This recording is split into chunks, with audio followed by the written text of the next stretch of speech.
And so this is my diastole. All right, so that's the first little wave you should see in an ECG, starting my heartbeat with the P wave. The next wave you should see is something called the QRS complex. Now the QRS complex, the Q is when you dip down a little bit, the R is the really high peak, the spike, and then the S is when it comes down again. So QRS. So we call it the QRS complex. What's happening at the QRS complex is my ventricles are now depolarizing. And again, we know depolarization, you go up. So the reason why my ventricles are depolarizing is because now my action potentials have moved to the AV node. That was our second step. So when my AV node sends action potentials throughout my ventricle, again, step 2 or phase 2 of an action potential is depolarization. So that causes all of my ventricles to depolarize. And that's what we're picking up on this high spike. And as we know, when we send out an action potential, if the muscle fibers receive that action potential, those muscle fibers contract. And so these are all of my ventricle muscle fibers contracting, leading to the contraction of my ventricle. So ventricle contraction, is this diastole or systole?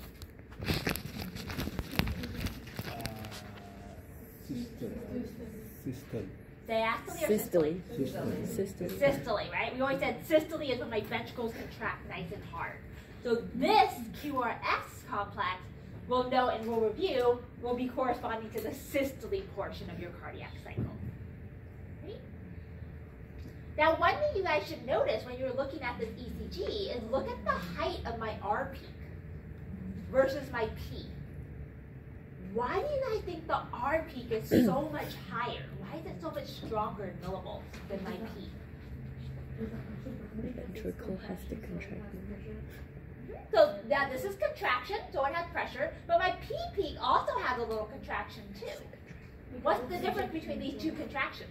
It's ejecting blood. So Bethlehem says it's ejecting blood. Which contraction is going to be stronger, my ventricle contraction or my atrial contraction? Ventricle. The ventricles, right? My ventricles are huge and on the bottom, and when they contract, they have to eject blood all the way out. So my ventricle contraction is going to be a lot stronger, which is why my R peak is going to be a lot higher, right? My atrial contraction is really small and a lot weaker, so my P wave, notice, is a lot smaller.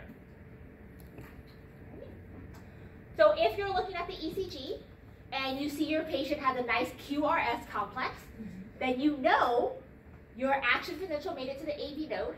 The AV node sends action potentials throughout the ventricles. My ventricles depolarize, and ultimately my ventricles contract. So you know that part of the cardiac cycle is working well. The patient has a nice systole.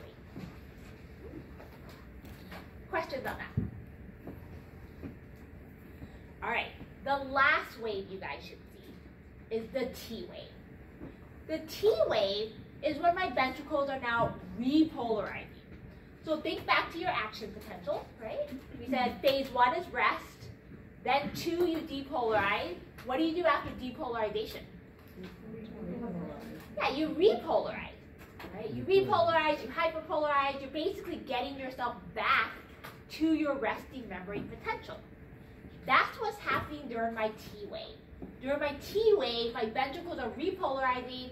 We're ultimately returning to R and P, which remember is our resting membrane potential. And in this case, right, this is leading us back to relaxation. So now my ventricles are going to be relaxing. So if I'm relaxing, am I still in systole or am I going into diastole? Diastole. Yeah, now we're back into diastole. Okay, so that would be a nice, healthy heartbeat, one full cycle, starting from my P wave, then to my QRS complex, then my T wave, then I'm back to rest, and I'm ready to go again. Okay, so what we're going to do now is we're going to review a little bit, and I'm going to bring you guys back to your diagram that I had you guys start on Monday. You guys might remember this one. And what we're adding to it now, you guys might recall, you had filled out the graph, the first graph on pressure, and you filled out a second graph on blood volume. So just to review, the area highlighted in yellow is my systole, right? These peach areas are my diastole. So I start off with diastole, I go into systole, and then I return back to diastole. So remind me again, when you're in systole, is the pressure high or low? High. High, right? So this is a pressure graph. Notice in systole, my pressure is really high. In diastole, is my pressure high or low? Low. Low. So you look at diastole, notice the blue line is pretty low. So again, low pressure. And you corresponded with what the blood was doing. Right? In systole, my blood was ejecting out of my ventricles, and diastole was filling back in. Now we're going to add to this graph your ECG to figure out how the ECG matches up with everything. So remember, in the ECG, we noticed the P wave, QRS complex, and then the T wave.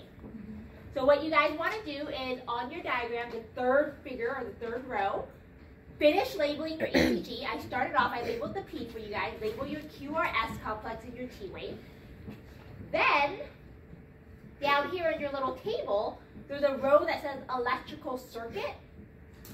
Fill out the rest of that. So that's explaining what is happening in the electrical circuit. So I started you guys off with the P wave, and I told you guys that the P wave was the SA node, initiating an action potential, that leading to atria depolarization. The next column or row you'll see in your table is what are the muscles doing. Right? So in the P wave, ultimately my atria muscles are contracting.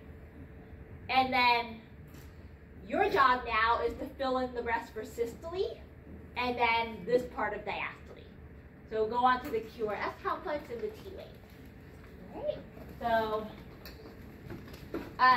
hopefully you guys still have your worksheet. Did any group lose their worksheet? And I'll post this online so you guys can